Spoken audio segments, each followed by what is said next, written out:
खबर गरम है। सबसे पहले हम बात करेंगे रूस और यूक्रेन के बीच जो जंग जारी है उसकी। यूक्रेन पर रूस लगातार हमले कर रहा है। दुनिया तीसरे विश्व युद्ध के मुहाने पर खड़ी नजर आ रही है।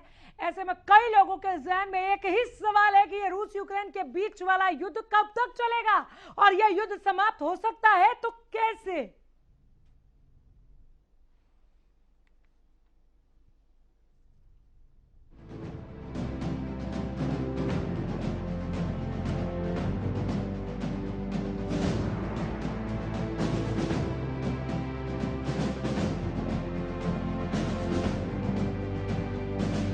रूस यूक्रेन के बीच जंग जारी।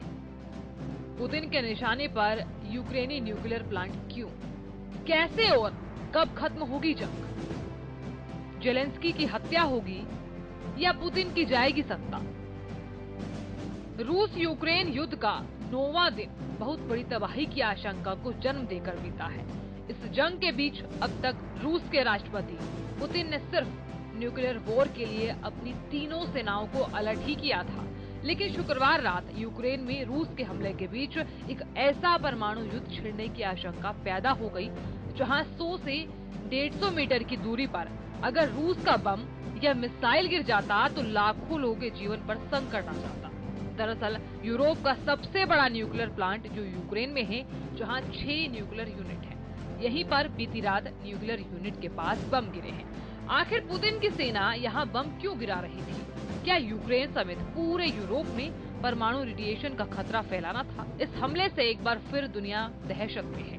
रूस और यूक्रेन के बीच जंग कब तक चलेगा, इस बारे में सिर्फ कयास ही लगाए जा सकते हैं। हालांकि ऐसी कुछ स्थितियों का जिक्र किया जा रहा है जब ये युद्ध खत्म हो सकता है। इनमें से ज्यादातर हालात काफी भयावह नजर आती है। हालांकि स्पष्ट कर दें, ये तमाम स्थिति महज कयास है, काल्पनिक है, लेकिन भविष्य को समझने में इससे मदद मिल सकती है। दरअसल रूस और यूक्रेन के बीच जारी जंग का असर अब सिर्फ 2 देशों तक सीमित नहीं रहने वाला है। इसलिए दुनिया भर की नजरें रूस और यूक्रेन पर टिकी हुई हैं। तमाम जानकार अपने अपने हिसाब से युद्ध के प्रभाव को समझने की कोशिश कर रहे हैं। छोटा युद्ध, तेज हमले और यूक्रेन पर कब्जा।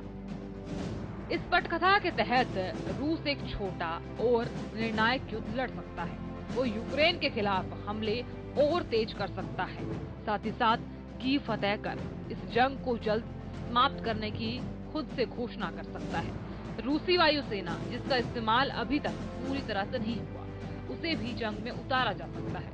यूक्रेन पर कब्जा करने के लिए वहाँ मॉस्को समर्थक कठपुतली सरकार बिठाई जा सकती है। अगर यूक्रेनी राष्ट्रपति जेलेंस्की की हत्या हो जाती है या वो देश छोड़कर भाग जाते हैं तो उस हालात में भी रूस द्वारा जंग खत्म की जा सकती है। युद्ध समाप्ति के बाद रूसी राष्ट्रपति पुतिन यूक्रेन पर कंट्रोल बनाए रखने के लिए अपने कुछ सेना वहीं रहने देंगे। जंग की आग में पुतिन का पद न झुलस जाए। युद्ध खत्म होने की गारंटी सत्ता से बेदखल होना है। एक स्थिति ये भी बन सकती है कि यूक्रेन से जंग को लेकर रूस में पुतिन अपनी लोकप्रियता खो दे और फिर उनके हाथ से सत्ता ही चली जाए। कीव में सत्ता परिवर्तन की उतनी ही संभावना है जितनी की मॉस्को में। अगर यूक्रेन युद्ध में हजारों रूसी सैनिक मारे गए तो देश पर बेहद कड़े प्रतिबंध लगाए गए तो पुतिन की लोकप्रियता काफी कम हो सकती है। पुतिन को समर्थन दे रहे बड़े बिजनेसमैन को भी झटका लग सकता है कि अब पुतिन उनके हितों की रक्षा नहीं कर सकते, वो पुतिन का साथ छोड़ सकते हैं। ऐसे हालात में फिर जंग खत्म होने की संभावना है। फिलहाल इन सारी बातों पर सिर्फ कयास ही लगाए जा सकते हैं। वैसे यूक्रेन से जंग जीतना और खत्म करना सिर्फ पुतिन के हाथों में ही है।